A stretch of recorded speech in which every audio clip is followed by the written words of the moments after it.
اللہ رب العزت نے ہمیں زندگی کے ہر مرحلے کے بارے میں احکامات سکھائے، آداب سکھائے۔ یہ انسان جب ان آداب اور احکام کے مطابق اپنی زندگی گزارتا ہے تو اللہ رب العزت کہ اس میں خیر عطا فرماتے ہیں، برکت عطا فرماتے ہیں۔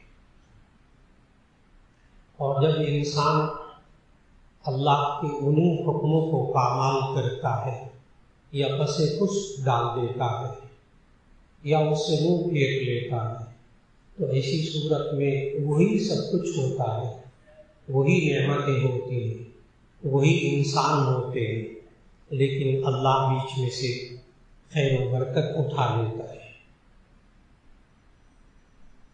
اسی طرح اللہ رب العزت نے ہمیں جو نعمتیں عطا فرمائی، ان نعمتوں میں سے اہم نعمت یہ اللہ جب اپنا وطن دے، اپنا ملک دے، اور وہ بھی ملک جسے بڑی قربانیاں دے کر حاصل کیا، اللہ نے عطا کیا، اور صرف قربانیاں دے کر نہیں، اس میں لوگوں کو یہ نعرہ دے کر تقسیم کروایا، ایک ملک کو اور اپنا ملک الگ کیا کہ لا الہ الا اللہ، کہ اللہ کے سوا کوئی معبود نہیں، محمد رسول اللہ، محمد صلی اللہ علیہ وسلم اللہ کے رسول ہے۔ تو یوں کہا جاتا ہے کہ یہ اسلامی جمہوریہ پاکستان یہ اللہ نے عطا کیا کلمہ طیبہ کے نام پر۔ ان لوگوں نے اللہ سے مانگا، کلمہ طیبہ کے نام پر قربانیاں دی، اور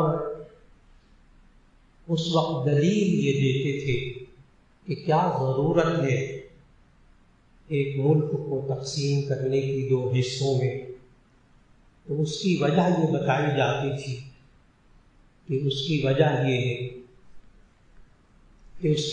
یہ ہے کہ ہم لوگ تاکہ آزادی سے اپنے مذہبی فرائض ادا کر سکیں، ہم لوگ قرآن و سنت کے مطابق یعنی اسلام کے مطابق مسلمان زندگی گزار سکیں۔ یوں کہا جاتا تھا کہ ہم یہ چاہتے ہیں کہ ہماری اپنی اسلامی ثقافت ہے، اپنا کلچر ہے، ہم اس کلچر کے مطابق زندگی گزارنا چاہتے ہیں۔ یہ وہ میں نے ابھی مختصر سا نچوڑ بتایا اس آزادی کی تحریک کا جس کی بنیاد پر یہ پاکستان بنا، اور جب بن گیا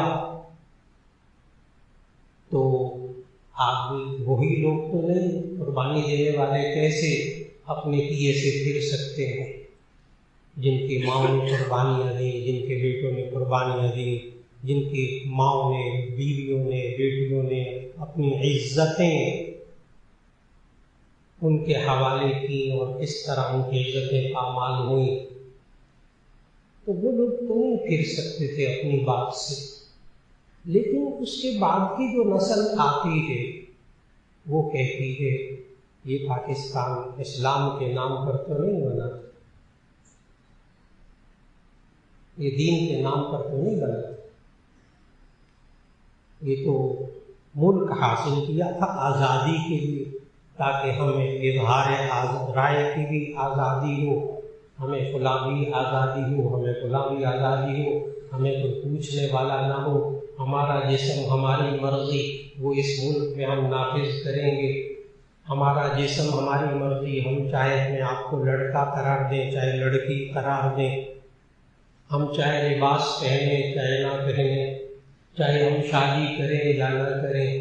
آج اسی ملک کا مقصد یہ بیان کر رہا ہے پڑھا لکھا طبقہ، کوئی کسی پر الزام نہیں، آپ لوگوں کے سامنے کہ وہ آزاد ملک اس لیے بنا۔ آج کل کا جو نوجوان طبقہ اس کے الفاظ میں نے آپ کو سنا ہے جو برملا کہے جا رہے ہیں. اور یہی وجہ ہے کہ شروع میں نے جملہ عرض کیا کہ اللہ نے ہماری ہر مرحلے میں رہنمائی کی ہے، ہر مرحلے میں رہنمائی کی ہے. یہ انسان کو اللہ نعمتیں دیتا ہے، حقیقی دینے والا اللہ. یہ جان بھی اللہ نے دی، یہ جسم بھی اللہ نے دیا، یہ مال بھی اللہ نے دیا. اللہ دے کر پتہ کیا کہتا ہے قرآن مجید میں؟ ان اللہ اشتری من المؤمنین انفسهم واموالهم بان لهم الجنہ. ان اللہ اشتری من المؤمنین، بے شک اللہ نے خرید لیا ہے ایمان والوں سے. ان اللہ اشتری من المؤمنین انفسهم واموالهم، ان کی جانوں کو بھی ان کے مالوں کو بھی خرید لیا ہے. بِأَنَّ لَهُمُ الْجَنَّةَ، اس بات کے بدلے میں کہ ان کو جنت ملے گی. خریدتا کس سے ہے بندہ؟ مال کس سے خریدتا ہے؟ جو مالک ہوتا ہے. آپ مال کے مالک ہی نہیں ہیں تو آپ سے کون خریدے گا؟ لیکن کتنا اللہ غفور الرحیم ہے، کتنا مہربان ہے کہ چند سال کے لیے نہ جان دی ہے، چند سال کے لیے مال دیا ہے، اور اللہ کہتا ہے میں خریدتا ہوں اس بات کے بدلے میں کہ ان کو جنت ملے. اب وہ اللہ خریدتا کیسے؟ وہ پورا قرآن پڑھا. آسان سی بات. اللہ نے خریدا کیسے؟ پورے قرآن کو پڑھیے. اللہ نے خریدا کیسے؟ بس اتنی سی بات ہے کہ اس جان کو اور اس مال کو اللہ کے حکم کے مطابق استعمال کرنا، بس. اور کچھ نہیں چاہیے، تو کچھ نہیں چاہیے. پورا قرآن پڑھو، صرف جان کو اور مال کو اللہ کے حکم کے مطابق. ممکن ہے کوئی کہے کہ جی کیا میں اپنی مرضی کے مطابق مال نہیں استعمال کر سکتا؟ تو اس کا جواب قطعاً نفی میں نہ دیجیے گا کہ میں اپنا مال اپنی مرضی سے نہیں استعمال کر سکتا. جی آپ کر سکتے ہیں اپنی مرضی سے. کیا آپ اپنا مال، اپنا جسم اپنی مرضی سے استعمال کر سکتے ہیں؟ جی ہاں، بالکل کر سکتے ہیں. اللہ نے آپ کو اختیار دیا ہے. لیکن تھوڑا سا قبلہ درست کر لیجیے. بڑی گرہیں کھل رہی ہیں، بڑی گرہیں. کیا ہم اپنی مرضی سے اپنا جسم استعمال نہیں کر سکتے؟ بعض لوگ ہوتے ہیں وہ کہتے ہیں نہیں بالکل نہیں، اپنی مرضی سے نہیں، اللہ کی مرضی سے. اللہ کے بندو، آپ اپنی مرضی سے جسم استعمال کریں، آپ اپنی مرضی سے مال استعمال کریں، آپ اپنی مرضی سے کھائیں، آپ اپنی مرضی سے پئیں. بات صرف اتنی ہے کہ اپنی مرضی کو اللہ کے حکم کے تابع کریں. بات مکمل ہو گئی. اپنی مرضی کو اللہ کے حکم کے مطابق کر دیں. خواہشات کو کچلنے کا تو کسی آیت میں نہیں کہا گیا. مرضی کو، اپنی مرضی کو ختم کر دو، یہ کون سی آیت ہے؟ اپنی مرضی کو ختم کر دو، اپنی چاہتوں کو ختم کر دو. جی نہیں، حدیث سنانے لگا ہو کہ اپنی مرضی، اپنی چاہت، اپنی خواہش، اس کو اللہ کے حکم کے تابع کر دو، اس دین کے تابع کر دو. بس دین سے پوچھ لو کہ یہ جو میں مرضی اپنی پوری کر رہا ہوں، یہ پوری کرنا درست ہے کہ نہیں ہے. اگر دین کہے درست ہے تو اپنی مرضی پوری کر لے. اس کے لیے حدیث سنانے لگا. نبی صلی اللہ علیہ وسلم نے فرمایا لا يؤمن احدكم حتى يكون هواه تبعا لما جئت به. ترجمہ غور سے سنیے. تم میں سے کوئی شخص کامل مومن نہیں ہو سکتا یہاں تک کہ وہ اپنی خواہشات اس دین کے تابع کر دے جو دین میں لے کر آیا. حاجی کو کچلنے کو تو نہیں کہا، وہ تو رہبانیت ہے. یہ تو نصارہ نے آسانی اختیار کی رہبانیت، تو اللہ نے ان کو بڑا برا بھلا کہا، وَرَهْبَانِيَّةً ابْتَدَعُوهَا مَا كَتَبْنَاهَا، یہ رہبانیت ہم نے ان پر نہیں لکھی تھی جو انہوں نے نئی ایجاد کر کے اپنے اوپر طاری کر لی. رہبانیت تو اللہ نے نہیں سکھائی. نفس کو کچلنا، اس کی رائے کو کچلنا، جی نہیں، اس کی بری رائے کو کچلنا. تھوڑا سا فرق کر لیجیے. گناہ کی خواہش کو کچلنا، یوں کہا گیا، اس کو بھی ترتیب کے ساتھ. چنانچہ اللہ جب اپنا ملک دے، اقتدار دے، وہ اقتدار آپ کو اپنے گھر میں حاصل ہو جائے. آپ باپ ہیں، آپ دادا ہیں، آپ کی چلتی ہے، آپ کماتے ہیں، آپ کا ادارہ ہے، اللہ نے طاقت دی ہے کہ آپ اس ادارے میں اپنی رائے، اپنا حکم نافذ کر سکے. اللہ صوبہ آپ کو دے دے، اللہ شہر آپ کو دے دے، اللہ ملک آپ کو دے دے. تو سورہ حج کی آیت نمبر 41 کی تلاوت کر لیجیے گا، اس کا ترجمہ پڑھ لیجیے گا. اب ہمیں کیا کرنا چاہیے؟ اب ہمیں کیا کرنا چاہیے؟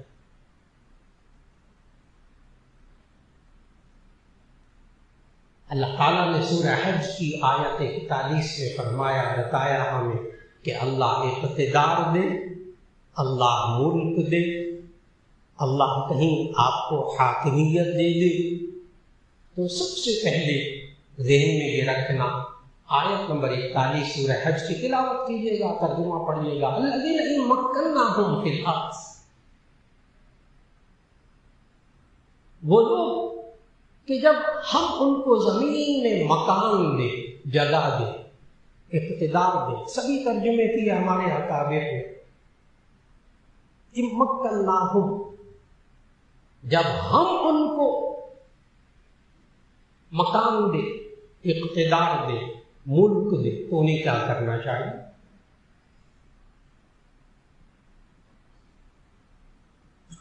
یہاں ذہن میں رکھیے گا کہ ان الذین مکناہم فی الارض سے ایک بات معلوم ہوتی ہے. اللہ نے کیا کہا؟ جب ہم ان کو دے یہ ملک، تم نے قربانیاں دے کر نہیں لیا، تم نے قربانیاں دی، اللہ نے دیا. قبلہ درست کر لینا چاہیے. ہم نے بڑی قربانیاں دے کر یہ ملک لیا، اللہ نے دیا. جب پہلی بات یہ مانے گا کہ اللہ نے دیا تو پھر وہ اللہ کی بات مانے گا. اور اگر وہ کہے گا نہیں میں نے لیا، میں نے جدوجہد کی، میں نے اس پر قبضہ کیا، تو پھر اللہ بیچ میں رہے گا، اللہ ذہن میں آئے گا ہی. یہ ہے وہ بنیادی بات کہ کوئی اسلامی ملک ہو تو اس میں اصل اقتدار، حاکمیت اللہ کی ہوتی ہے. انسان اللہ کے احکام کو نافذ کرنے والا خلیفہ ہوتا ہے، چاہے وہ صدر ہو، چاہے وزیر اعظم ہو، چاہے وزیر اعلیٰ ہو، چاہے وہ ادارے کا سربراہ ہو، چاہے وہ ایک مکان کا سربراہ ہو. الذین مکناہم فی الارض، جب زمین میں ہم ان کو جگہ دیں تو معلوم ہوا اس کو یہ طے کر لینا چاہیے کہ یہ اللہ نے دی ہے، ہم نے دی. اللہ کہتا ہے ان مکناہم فی الارض، معلوم ہوا اصل مالک اللہ ہے، اصل اقتدار اللہ کا ہے، حاکم اصل اللہ کا. یہ انسان اللہ کے احکام کو نافذ کرے گا. پھر آگے اللہ نے کہا کہ جب اللہ ملک دے، اقتدار دے، اتنا پیارا وطن دے، تو اقاموا الصلاۃ. الذین مکناہم فی الارض اقاموا الصلاۃ. نمبر 1 وہاں نماز قائم کرے. اب یہ جب جملہ کہا جاتا ہے تو بڑے قابل، بڑے ماشاءاللہ پڑھے لکھے لوگ پتہ کیا کہتے ہیں؟ کہتے ہیں یہ تو انسان کی ایک پرائیویسی ہے، پرائیویٹ عبادت ہے، یہ تو نجی زندگی ہے. اس کا ملک سے کیا تعلق ہے، اس کا اقتدار سے کیا تعلق؟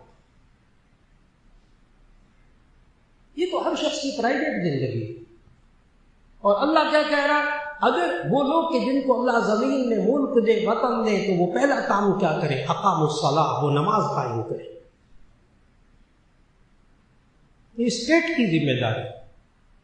کیوں؟ یہ پرائیویٹ نجی زندگی نہیں، اس کے اثرات کیا ہے؟ ہر حکمران یہ چاہتا ہے اور ہر وطن میں رہنے والے چاہتے ہیں۔ عجیب بات بتاؤں، کوئی اور نماز پڑھتے ہوں یا نہ پڑھتے ہوں، صرف جمعے کی نماز پڑھتے ہوں نا، وہ بھی یہی چاہتے ہیں جو غرض کرنے لگا۔ ایسے ایسے لبرل کہلانے والے ماں باپ پاکستان میں، ایسے لبرل کہلانے والے ماں باپ جو کہ نہ مسجد میں جاتے ہیں، نہ نماز پڑھتے ہیں، نہ روزہ رکھتے ہیں، نہ کچھ کرتے ہیں مسلمان، ہم مسلمان، کیونکہ مسلمانوں کی قبرستان میں انہوں نے دفن ہونا ہے، مسلمانوں کے ملک میں رہتے ہیں، تو اس لیے نماز روزہ بالکل نہ نماز پڑھتے ہیں، نہ مسجد میں آتے ہیں۔ آپ تو پھر جمعے میں آ گئے، 5 نمازیں پڑھتے ہیں آپ میرا۔ وہ لوگ جو نماز بھی نہیں پڑھتے، روزہ بھی نہیں رکھتے، قرآن کو بھی ہاتھ نہیں لگاتے، ان لوگوں کی بات کرنے لگا، لیکن اپنے آپ کو مسلمان کہلاتے ہیں۔ وہ پتہ ہے کیا کہتے ہیں؟ جب اولاد جوان ہوتی ہے، جب اولاد جوان ہوتی ہے تو وہ یہ آ کر کہتے ہیں، مولانا کیا کریں ہم اپنی نئی نسل کو، اپنے بچوں، جوان بچے اور بچیوں کو ہم بے حیائی اور برے کاموں سے کیسے بچائیں؟ یہ آج ان ماں باپ کا سوال ہے جو اپنے آپ کو لبرل کہتے ہیں۔ جب تک بچے اور بچیاں اس گھر کے اندر بے حیائی اور برے کاموں میں نہیں مبتلا ہوتے، وہ جاگتے نہیں ہیں۔ جب ان کے اپنے دامن کو آگ لگنے لگتی ہے پھر جاگتے ہیں۔ یہ کیا ہوا ہے؟ یہ کیا ہوا ہے؟ بڑے بڑے پڑھے لکھے لوگ، قابل لوگ، پیسہ، سب کچھ، جب اپنا دامن جلنے لگتا ہے، یعنی اپنی بیٹیاں، جوان بیٹیاں، اپنے جوان بیٹے جب بے حیائی اور برے کاموں کے اندر پھنس جاتے ہیں بیچارے، پھر وہ کہتے ہیں مولانا ہم اپنے بچوں اور بچیوں کو بے حیائی اور برے کاموں سے کیسے بچائیں؟ اس وقت آپ 21ویں پارے کی پہلی آیت پڑھ لیجیے۔ اس وقت 21ویں پارے کی پہلی آیت پڑھ لیجیے۔ اتل ما اوحی الیک من الکتاب واقم الصلاۃ۔ ذہن میں لائیے گا کہ یہ نماز کی قائم کرنے سے معاشرے کے اندر، گھروں کے اندر، ملک کے اندر کیا تبدیلی آتی ہے۔ اتل ما اوحی الیک من الکتاب واقم الصلاۃ، آپ تلاوت کیجیے اس کتاب کی جو آپ کی طرف نازل کی گئی، واقم الصلاۃ، اور نماز قائم کیجیے۔ ان الصلاۃ تنہی عن الفحشاء والمنکر، بے شک یہ نماز بے حیائیوں اور برے کاموں سے روکتی ہے۔ یہ نماز بے حیائیوں اور برے کاموں سے روکتی ہے۔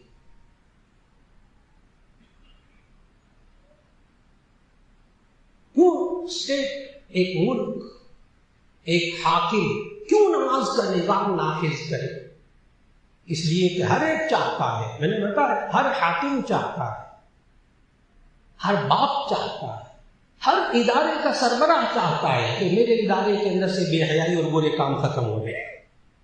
کون انسان سکون کی زندگی گزارے گا جب وہ بے حیائی کے کام اس کے ادارے میں برے کام ہو رہے ہیں؟ یعنی چوری وہاں ہو رہی ہو، کرپشن وہاں ہو رہی ہو، اور جناب جھوٹ وہاں بولا جا رہا، دھوکہ وہاں دیا جا رہا، ساری برائیاں اس ادارے کے اندر ہوں، وہ ادارہ کیسے چلے گا؟ وہ چلانے والا کیا چاہتا ہے؟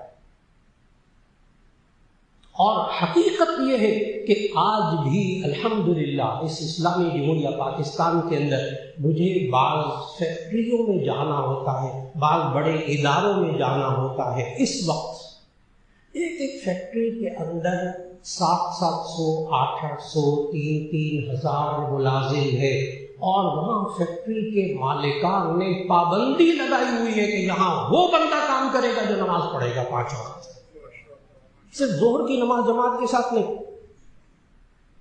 اس وقت موجود الحمدللہ، ابھی اندھیرا نہیں چھایا، اچھا اندھیرا نہیں چھایا، پوری فیکٹری کا ہر اوپر سے لے کے مینیجنگ ڈائریکٹر وغیرہ سب، کوئی معافی نہیں، یہاں کام کرنا ہے نماز پڑھو، نہیں پڑھنی نماز کسی اور فیکٹری میں تشریف لے۔ یہ انہوں نے نافذ کیا ہوا ہے۔ کہتے ہیں وہاں جھوٹ کم ہو گیا، بہت کم ہو گیا، دھوکہ کم ہو گیا، بےایمانی کم ہو گئی، اور ہماری فیکٹری کی پیداوار زیادہ بڑھ گئی۔ یہ جو ایچ آر والے ہوتے ہیں کمپنیوں میں، کہ یہ ایچ آر والے ہیومن ریسورسز جو ملازمین کی ساری اخلاقی تربیت وغیرہ کرتے ہیں، سلیکشن کرتے ہیں، ان کی باتوں میں بنیادی باتیں یہی ہے نا کہ ملازم کیسا رکھنا ہے، اس کے اندر کیا خصوصیات ہونی چاہیے، وہ یہی تو کہتے ہیں۔ چنانچہ آج وقت کی بہت بڑی ضرورت ہے کہ اداروں میں جہاں جہاں جو شخص، چھوٹا سا ادارہ 10-15 افراد دفتر میں ہے، کوشش کیجیے کہ وہاں ہر شخص نماز پڑھنے والا ہو جائے، پابندی کے ساتھ 5 وقت نماز پڑھنے والا ہو۔ انشاءاللہ العزیز اللہ سچا ہے، اللہ سچا ہے۔ من اصدق من اللہ قیلا، اللہ سے زیادہ کون سچا ہوگا، اللہ سے زیادہ کون سچا ہوگا۔ من اصدق من اللہ قیلا، جب اللہ سچا ہے تو اب مانے اس بات کو کہ جب ان الصلاۃ تنہی عن الفحشاء والمنکر، یہ نماز بے حیائی و برائیوں سے روکتی، مانے اس بات کو۔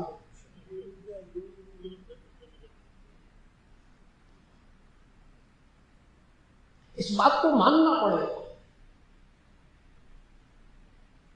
بعض لوگ ہوتے ہیں وہ کہتے ہیں مولانا ہم نماز پڑھتے ہیں لیکن برائیوں سے بھی نہیں رکتے، بے حیائیوں سے بھی نہیں رکتے۔ کہتے ہیں آپ نے کہا بڑا زور دے کر کے نماز بے حیائیوں برائیوں سے روکتی، وہ الگ بات ہے کہ اس کے جوابات ہیں، جیسی نمازیں ہماری ہونی چاہیے ویسی نمازیں نہیں ہوتی، اگر ویسی نمازیں ہوں تو پھر یہ بے حیائیوں برائیوں سے رک جائے۔ جواب دیا بزرگوں نے، مفسرین نے، محدثین نے جوابات دیے۔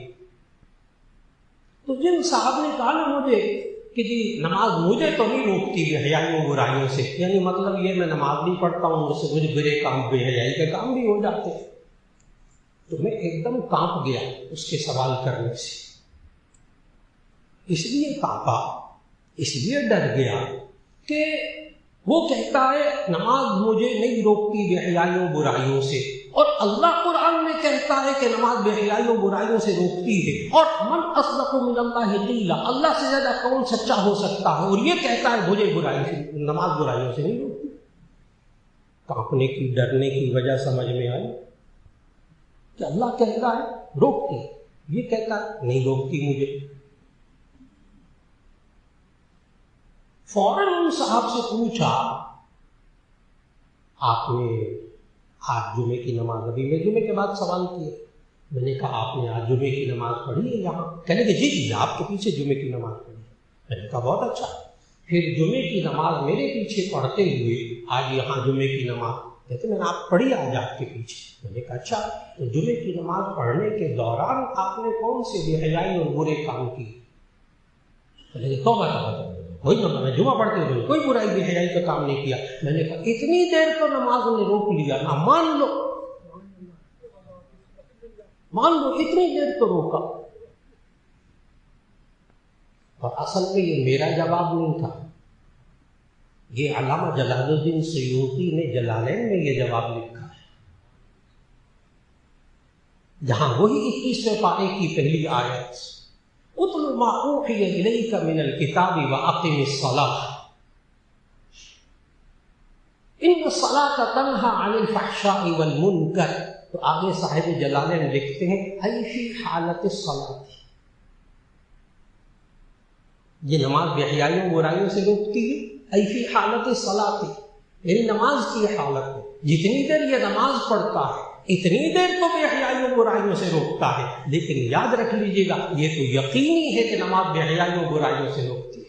تو معلوم ہوا کہ اللہ وطن دے، ملک دے، تو اس میں پہلا نظام جو اللہ نے سکھایا قرآن مجید میں، الذین ان مکناہم فی الارض اقاموا الصلاۃ، اور یہ میں پھر بار بار عرض کروں گا کہ ان مکناہم کو ذہن میں رکھیے گا۔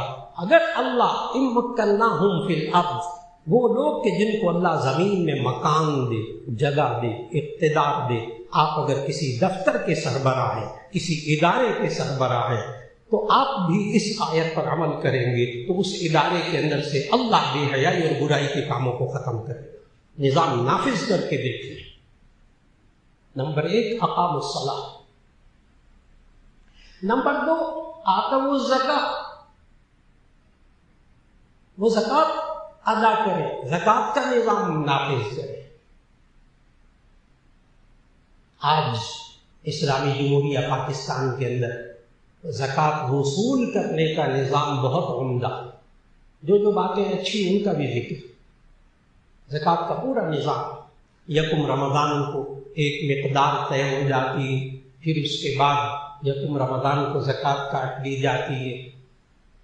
تمام ہمارے مفتیان کرام فرماتے ہیں زکوٰۃ ادا ہو گئی، لیکن اس میں کچھ شرعی طور پر خامیاں ہیں، اس کو دور کرنے میں علماء لگے ہوئے ہیں۔ ایک تو یہ کہ وہ یہ نہیں دیکھتے کہ یہ سارا سال صاحب نصاب رہا یا نہیں رہا، ابھی ہفتہ پہلے اکاؤنٹ میں تنخواہ آئی ہے تو اس کی بھی زکوٰۃ کاٹ لیتے ہیں۔ ابھی نظام میں بہتری کی ضرورت۔ وہ یہ نہیں دیکھتے کہ یہ اس زکوٰۃ کا یہ صاحب نصاب بھی ہے کہ نہیں ہے، بس اس دن نصاب پورا ہے تو زکوٰۃ کاٹ لیتے ہیں۔ وہ حولان حول یعنی سال گزرنا اس کو نہیں دیکھتے۔ ابھی اللہ کرے آئندہ اس میں بھی بہتری آ جائے گی، تو زکوٰۃ کا نظام نافذ کرنا بھی بہت اچھا ہے۔ لیکن جب زکوٰۃ کا نظام نافذ ہو گیا تو پھر ایسی صورت میں یکم رمضان سے ذرا ایک آدھ ہفتہ پہلے بینک والوں سے مل کر ساری رقم نکلوانا اور 4-5 رمضان کو دوبارہ داخل کر دینا تاکہ زکوٰۃ سے بچ جائے، اس کا مطلب یہ ہوا، ہاں وہ الگ بات ہے کہ آپ چاہتے ہیں کہ جی ہم خود زکوٰۃ ادا کر لیں، بالکل ٹھیک۔ اور اب حکومت نے اور آسانی کر دی کہ جی آپ ایک اسٹامپ پیپر پر لکھ کر دے دیں کہ جی میری زکوٰۃ نہ کاٹی جائے، میں زکوٰۃ خود ادا کروں گا، تو ٹھیک ہے۔ ہر بینک کو حکومت نے حکم دے دیا کہ ٹھیک ہے، تاکہ لوگ پیسے نکالیں رکھیں، اس کی ضرورت ہے، ہر بینک کو اس کا حکم دے دیا۔ یہ میں بتا رہا ہوں آتوا الزکاۃ کا نظام نافذ ہو گیا، لیکن زکوٰۃ سے بندہ بچنے کی کوشش نہ کرے، زکوٰۃ ادا کرنے کی فکر کرے۔ یہ وہ زکوٰۃ کا نظام ہے۔ اس سے ہوتا کیا ہے کہ وہ زکوٰۃ کا نظام جو نبی صلی اللہ علیہ وسلم نے نافذ کیا، حضرت ابو بکر صدیق رضی اللہ تعالیٰ عنہ خلیفہ اول بنے تو لوگوں نے کہنا شروع کر دیا ہم تو محمد صلی اللہ علیہ وسلم کو زکوٰۃ دیتے تھے، آپ کو نہیں دیں گے،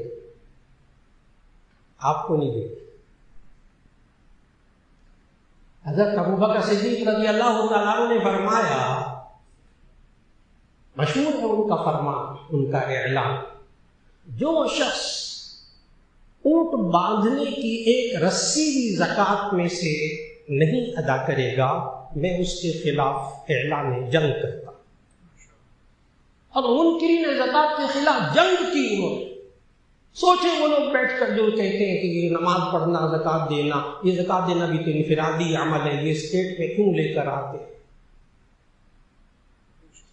بعض لوگ سوال کرتے ہیں یہ زکوٰۃ ذاتی عبادت ہے، کیوں یہ اوپر سے مسلط کی جاتی ہے؟ یہ اللہ نے حکم دیا ہے، جب تمہیں اللہ ملک دے تو اس میں زکوٰۃ کا نظام نافذ کرو۔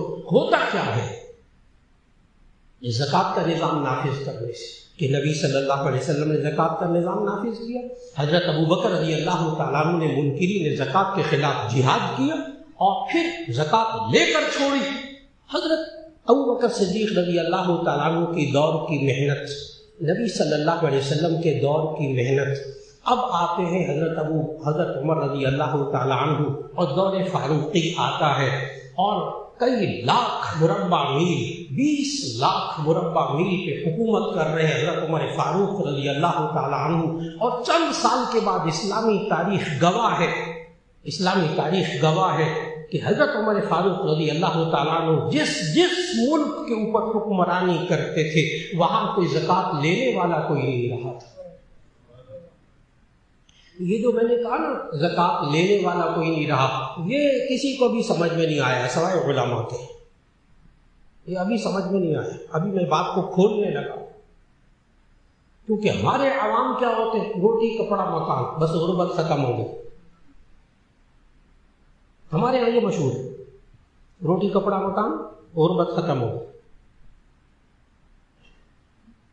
وہ لائنوں میں لگ کر آٹا لے، شریف گھرانوں کی عورتیں سمجھتے ہیں غربت ختم ہو گئی.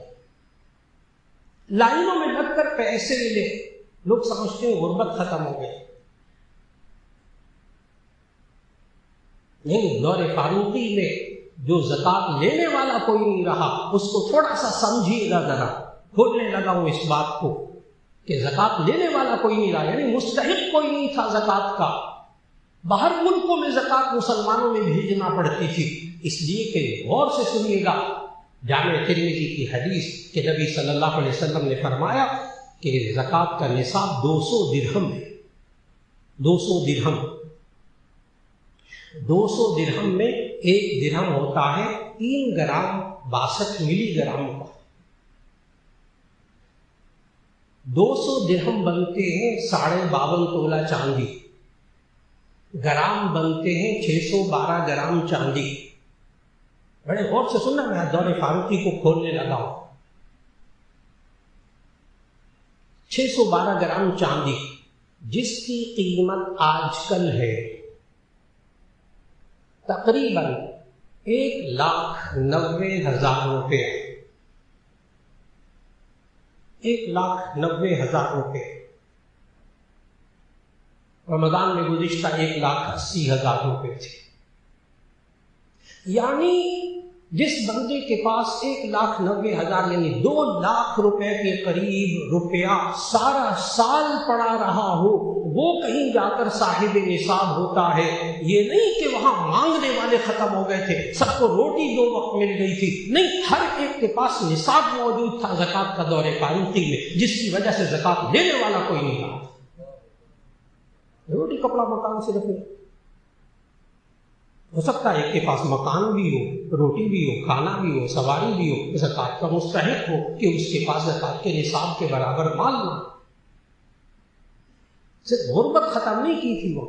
حضرت عمر فاروق رضی اللہ تعالیٰ عنہ، اس کے پاس زکوٰۃ کا نصاب کے برابر ہر ایک کے پاس مال موجود تھا. معلوم ہوا جو ملک اسلامی ملک زکوٰۃ کے نظام کو صحیح طریقے سے نافذ کرے، زکوٰۃ وصول کرنے کا نظام بھی عمدہ ہو اور زکوٰۃ مستحق تک پہنچانے کا نظام بھی عمدہ ہو، تو ایسی صورت میں اللہ اس ملک میں سے غربت کو ختم کر دے. آج بھی موجود، آج بھی جس نے اپنے خاندان پر محنت کی، الحمدللہ ایسے خاندانوں سے واقف ہوں، الحمدللہ ہمارے بزرگ واقف ہیں، ایسے خاندانوں کو جانتے کہ جنہوں نے اپنی زکوٰۃ اپنے خاندان والوں پہ سب سے زیادہ خرچ کی اور کہا کہ سب سے زیادہ رشتہ دار مستحق ہوتے ہیں زکوٰۃ کے کہ 2 ثواب ملتے ہیں. انہوں نے اس پر عمل کیا. آج ان خاندانوں کا دعویٰ ہے کہ ہمارے خاندان میں کوئی ایک بھی زکوٰۃ لینے والا نہیں رہا، ایک بھی زکوٰۃ لینے والا نہیں رہا. پاکستان، لاہور، پورے بڑے بڑے خاندان، کیوں؟ انہوں نے زکوٰۃ کا کہتے ہیں صرف زکوٰۃ، ہم نے کچھ نہیں، صرف زکوٰۃ. آج ہمارے خاندان میں زکوٰۃ کا مستحق نہیں رہا. کہتے آج بھی ہمارے خاندان میں اللہ نے زکوٰۃ کی برکتیں دکھائی ہیں، اب ہمیں خاندان سے باہر زکوٰۃ دینا پڑتی ہے. باتوں کو بڑے غور سے سمجھنا ہوگا. یہ زکوٰۃ کا نظام یہ غربت کا خاتمہ کیسے کرتا ہے، ایک ملک کی معاشی حالت کو کیسے بہتر بناتا ہے. 2 باتیں ہوں گے، 2 کام کرنے جب اللہ وطن دے. ہماری بھی ذمہ داری، صرف حکمرانوں کی نہیں، ہماری ذمہ داری، ہم بھی جہاں جہاں ہیں نظام زکوٰۃ کا نظام نافذ کریں. نمبر 3، الذین ان مکناہم فی الارض، سورہ حج کی آیت نمبر 41. الذین ان مکناہم فی الارض اقاموا الصلاۃ وآتوا الزکاۃ. نمبر 3، وامروا بالمعروف ونہوا عن المنکر. نمبر 4، ونہوا عن المنکر، اچھی باتوں کا حکم دے، بری باتوں سے روکے. صرف حکمران نہیں، ہر فرد اپنے گھر کے اندر یہ نظام نافذ کر دے. امروا بالمعروف ونہوا عن المنکر. نیکی کا حکم دیجیے، برائی سے روکیے۔ اور پتہ کیا کہتے ہیں آگے سے؟ کہتے ہیں ہماری سنتا ہی کوئی نہیں، ہماری سنتا ہی کوئی نہیں، عمل ہی کوئی نہیں کرتا، تھک گئے ہم کہتے کہتے۔ اب آیت کا آخری حصہ اس سوال کا جواب ہے۔ ہم کہتے کہتے تھک گئے، ہماری سنتا ہی کوئی نہیں، نبی بھی سنتی، ماشاء اللہ، اہلا و سہلا، مرحبا، الحمد للہ، الحمد للہ، الحمد للہ۔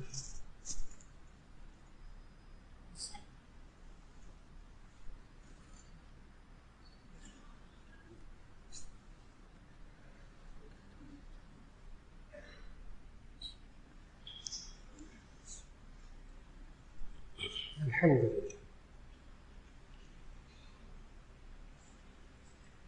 تو عرض کر رہا تھا کہ اللہ رب العزت نے جب انسان کو وطن ملے، انسان کو اقتدار ملے، تو اس انسان کو چند کام کرنے ہوں گے، اور اس سے دو کام آخری بتانے لگا تھا، امر بالمعروف نہی عن المنکر۔ آپ نیکی کا حکم دیجئے، برائی سے روکیے، وہ روکیں یا نہ روکیں یہ ہماری ذمہ داری نہیں۔ بڑی توجہ سے، یہ وہ بات ہے جس کی وجہ سے آج لوگ امر بالمعروف نہی عن المنکر سے پیچھے ہٹ گئے۔ ہماری کوئی سنتا نہیں، ہماری کوئی مانتا نہیں۔ ہمارے گھر میں، ہمارے ادارے میں کھلا میں نے بہت کہا، بس اب سنتے نہیں، مانتے نہیں، میں نے چھوڑ دی۔ نہیں جناب، یہی غلطی ہے۔ کیوں؟ اللہ نے آخر میں کیا فرمایا؟ اسی آیت کے آخر میں وَلِلَّهِ عَاقِبَةُ الْأُمُورِ۔ اب اس سوال کا جواب ملنے لگا ہے، وَلِلَّهِ عَاقِبَةُ الْأُمُورِ، اور کاموں کا انجام وہ اللہ کے ذمے ہے۔ یہ آپ نے اپنے ذمے کیوں لے لیا ہے؟ یہ منوانا آپ نے اپنے ذمے کیوں لے لیا؟ یہ منوانا تو نبی صلی اللہ علیہ وسلم کی ذمہ داری نہیں تھی۔ یا ایھا الرسول بلغ ما انزل الیک من ربک فإن لم تفعل فما بلغت رسالتہ۔ اور جب نبی صلی اللہ علیہ وسلم کہتے رہے وہ کفار ایمان نہیں لاتے تھے، عمل نہیں کرتے تھے وہ کفار، تو سورہ شعراء کی آیت 3 میں اللہ نے کہا لعلک باخع نفسک الا یکونوا مؤمنین، کیا آپ اس وجہ سے کہ یہ ایمان نہیں لائیں گے اپنے آپ کو اتنی مشقت میں، اتنی تکلیف میں، اتنی مصیبت میں آپ ڈال رہے ہیں کہ یہ مانتے کیوں نہیں؟ اللہ نے سمجھایا منوانا آپ کے ذمہ تو نہیں ہے، یا منوانے کی پوزیشن میں کیوں آ رہے ہیں؟ آپ کے ذمہ تو امر بالمعروف نہی عن المنکر تھا۔ جب آپ نے کر دیا، نیکی کا حکم دے دیا، برائی سے روکنے کا کہہ دیا، برائی کے برا ہونے کو ذکر کر دیا، اگلا مانے یا نہ مانے یہ ہمارے ذمہ نہیں ہے، سوائے ان بچیوں کے جو نابالغ ہے اور ہماری ذمہ داری میں ہے، وہاں حدیث الگ ہے۔ ہم سربراہ ہیں کسی ادارے کے، ہمارے ماتحت ہم اس سے منوائیں گے، جو آپ کے ماتحت ہے اس سے آپ منوائیں گے، جو آپ کے بیوی بچے ہیں وہاں آپ منوائیں گے، وہاں منوانے کی پوزیشن میں آنا ہوگا۔ جب تک یہ بچہ بالغ نہ ہو جائے اس کے لیے الگ حدیث ہے، کلکم راع وکلکم مسئول عن رعیتہ، آگاہ ہو تم میں سے ہر ایک نگہبان ہے، تم سے اپنے ماتحت کے بارے میں پوچھا جائے گا۔ یہ بچے اور بچیاں جو ابھی بالغ نہیں ہوئی، ان سے آپ نے منوانے کی پوزیشن میں آنا ہے۔ آپ کسی ادارے کے سربراہ ہیں، لوگ آپ کے ماتحت ہے اور وہ چوری کر رہا ہے، وہ جھوٹ بول رہا ہے، وہ دھوکہ دے رہا ہے، آپ نے روکنا ہوگا، منوانا ہوگا۔ یہ میں ایک گرہ کھول رہا ہوں ایک خاص، کہ جی ہر جگہ ہی بس کہنا ہے منوانا نہیں، جی نہیں، جہاں اللہ اور اس کے رسول صلی اللہ علیہ وسلم ہمیں منوانے کی پوزیشن میں لا رہے ہیں وہاں منوا کے چھوڑنا ہے۔ یہ نہیں ہے کہ آپ کا ماتحت جھوٹ بول رہا ہو تو کہیں بس ٹھیک ہے میں نے اس کو منع کر دیا کافی ہے، جی نہیں، اس کو جھوٹ بولنے سے منع کیجیے۔ وہ دھوکہ دے رہا، منع کیجیے، دھوکہ نہیں چلے گا۔ وہ کرپشن کر رہا، منع کیجیے، منوائیے اس سے کہ کرپشن نہیں کرنی، کیونکہ یہ آپ کے ماتحت ہے۔ اب بات مکمل ہوئی۔ یہ نہیں کہ صرف ان کو کہہ دیا جائے کہ بس خالی فارغ، جو آپ کے ماتحت ہیں وہاں منوانا ہوگا۔ آج وقت کی بہت بڑی ضرورت کہ اللہ ہمیں اپنے دفتر میں، اللہ ہمیں اپنے محکمے میں، اللہ ایک صوبے میں، اللہ ایک شہر میں، اللہ ایک ملک میں اگر اقتدار دے تو صرف سورہ حج کی آیت 41 پڑھ لیجیے، جس میں اللہ نے 4 ذمہ داریاں بتائیں۔ الذین ان مکناہم فی الارض اقاموا الصلاۃ وآتوا الزکاۃ وامروا بالمعروف ونہوا عن المنکر وللہ عاقبۃ الامور۔ جس کو اللہ زمین میں جگہ دے، مقام دے، عہدہ دے، 4 کام کرے۔ اقیم الصلاۃ، وہاں نماز کا نظام قائم کرے، جس سے اس معاشرے میں، اس حلقے میں بے حیائیاں، برائیاں ختم ہوگی۔ کیوں؟ اللہ نے کہا ان الصلاۃ تنہی عن الفحشاء والمنکر۔ زکوٰۃ کا نظام نافذ کریں تاکہ وہاں لوگوں کی غربت ختم ہو اور پھر لوگ محتاجی سے نکلے۔ امر بالمعروف کرے، نیکی کا حکم دیتا رہے، اور نہو عن المنکر، اور بری باتوں سے روکتا رہے۔ یہ 4 کام ہر بندہ اگر اپنے محکمے میں کرنا شروع کر دے، ہر بندہ اپنے ادارے میں کرنا شروع کر دے، ہر بندہ اپنے گھر کے اندر شروع کر دے، اللہ اسلامی جمہوریہ پاکستان کے مقصد کو پورا کر دے، جس مقصد کے لیے یہ پیارا ملک اللہ نے عطا فرمایا۔ بے شمار قربانیوں کے بدلے میں اللہ اس ملک کو سلامت رکھے، اللہ اس کو طاقت عطا فرمائے، معاشی طور پر بھی، دفاعی طور پر بھی، عبادات کے اعتبار سے بھی، ایمانی قوت کے اعتبار سے بھی۔ دعا فرما لیجیے گا۔ الحمدللہ رب العالمین، اللہم صلی علی سیدنا و مولانا محمد وعلی آل سیدنا و مولانا محمد وبارک وسلم۔ ربنا آتنا فی الدنیا حسنۃ وفی الآخرۃ حسنۃ وقنا عذاب النار۔ یا اللہ ہمارے گناہوں کو معاف فرما، ہماری لغزشوں کوتاہیوں کو معاف فرما۔ یا اللہ یہ پاکستان بنے ہوئے 78 سال ہو گئے، اے اللہ ہم سے بڑی کوتاہیاں ہو گئی۔ جس کلمہ طیبہ کے نام پر یا اللہ ملک بنا، یا اللہ یہ تو نے ملک ہمیں عطا فرمایا، یہاں مذہبی آزادی عطا فرمائی، ہمیں رہنا سہنا عطا فرمایا۔ کیا حال ہے ہندوستان میں ان مسلمانوں کا جو بیچارے اذان بھی نہیں دے سکتے، جو بیچارے دین پر عمل بھی نہیں کر سکتے، جو جانوروں کی قربانی بھی نہیں کر سکتے، جو اپنے لباس کو بھی وہاں نہیں پہن سکتے، جس کے لیے وہاں سرکاری حکومت کے اندر ملازمت کا سوال ہی پیدا نہیں ہوتا مسلمان کے لیے۔ اے اللہ تو نے جو یہاں سب کچھ عطا فرمایا، اے اللہ اب اس کی قدر کرنے کی توفیق عطا فرما، اس کا شکر ادا کرنے کی توفیق عطا فرما۔ یا اللہ تو نے ہمیں بہت کچھ دیا، یہاں پانی بھی تو نے دیا، یہاں گندم بھی تو نے وافر دی، یہاں چینی بھی، گنا بھی تو نے وافر دیا۔ اے اللہ ہم سے ناشکری ہو گئی، ہم نے قدر نہیں کی، یا اللہ تو نے اس میں سے برکت اٹھا لی۔ پانی کی قلت پیدا ہو گئی، کھانے کی قلت پیدا ہو گئی، گندم کی قلت پیدا ہو گئی، چینی کی قلت پیدا ہو گئی۔ یا اللہ تو نے گیس کی کتنی مفت کی نعمت عطا فرمائی تھی، اب تو ناشتہ بنانے کے لیے بھی گیس تو نے اٹھا لی۔ اے اللہ ہمیں معاف فرما دے، اے اللہ ہمیں معاف فرما دے۔ اور یا اللہ جو لوگ یہ کہتے ہیں کہ یہ ملک پاکستان یہ اسلام کے نام پر نہیں بنا تھا، یہ تو آزادی کے نام پہ بنا تھا، اے اللہ ان کو ہدایت عطا فرما۔ یا اللہ اس ملک کے قوانین جتنے اسلامی ہیں یا اللہ ان کو نافذ کرنے کی توفیق عطا فرما، اور جتنے اصول اس ملک کے اندر یا اللہ غیر اسلامی ہیں ان کو ختم کرنے کی توفیق عطا فرما۔ اور یا اللہ خصوصاً اس ملک سے سودی نظام کا خاتمہ فرما دے، یا اللہ بے حیائی کی جتنی چیزیں اس ملک سے ختم فرما دے۔ یا اللہ جو برائیاں اس ملک کے اندر ہیں، ملک کے اندر جو افراد کے اندر ہیں، اے اللہ ان برائیوں کو ختم فرما دے، اصلاح کروانے کی توفیق عطا فرما دے۔ یا اللہ ہم سب کی دعاؤں کو قبول فرما لے، خصوصاً حضرت مولانا فضل الرحیم صاحب آج جمعے میں پھر تشریف لائے، اللہ حضرت کو کامل صحت عطا فرما دے، تمام بیماروں کو شفا عطا فرما دے، ہر ایک کی روزی میں اللہ برکت عطا فرما دے، ہر ایک کے کاروبار میں اللہ برکت عطا فرما دے۔ وصلی اللہ تعالی علی خیر خلقہ محمد وآلہ واصحابہ اجمعین برحمتک یا ارحم الراحمین۔